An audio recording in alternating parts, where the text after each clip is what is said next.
నీ కొడుకు నీకంటే పెద్ద బిజినెస్ మ్యాగ్నెట్ రా. ఎంత గొప్ప బిజినెస్ మ్యాగ్నెట్ అంటే తన పెళ్ళానికి ఇంకోటి దగ్గర పడుకోబెడితే బిడ్డ పుడతాడు. ఆ బిడ్డను తన అకౌంట్ లో వేసుకుని వంశాన్ని డెవలప్ చేసుకోవచ్చు అని నా కూతురుని వ్యభిచారంలో దించబోయిన గ్రేటెస్ట్ బిజినెస్ మ్యాగ్నెట్ రా నీ. బాబీ ఏంటి ముద్దు? అదంతా పనిచేసిందో చూసావుగా. నేను ఆత్మహత్య చేసుకుంటాను బాబీ. అంటే నన్ను ఒంటరి వాడిని చేసి వెళ్ళిపోతావా? అది లేకపోతే నేను లేనా?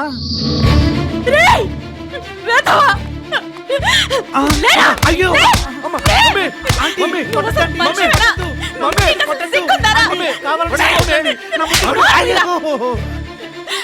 నీ పెళ్లి జరగడానికి ముందు ఒక్క మాట ఈ పెళ్లి నాకు ఇష్టం లేదు మమ్మీ అని చెప్పుంటే ఆ మాటలో వందర్థాలు వెతుకుతున్నదాన్ని కదరా.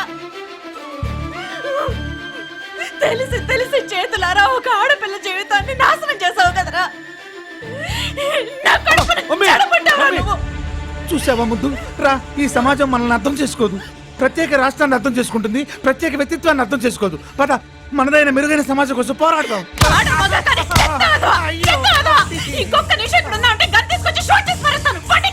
వెళ్తాం. వెళ్లే ముందు నా పెళ్ళాం మంచిది కాదని ప్రూవ్ చేస్తా. దాని మనసు నా దగ్గర లేదు, ఆ పాలవాడి దగ్గర ఉందని ప్రూవ్ చేస్తాను మమ్మీ. ఆ పాలవాడు నా ముద్దు పెళ్ళాన్ని తగులుకున్నాడని, అంతేకాదు అన్పాపులర్ చేస్తున్నాడని ప్రూవ్ చేస్తాం. పద ముద్దు, పద.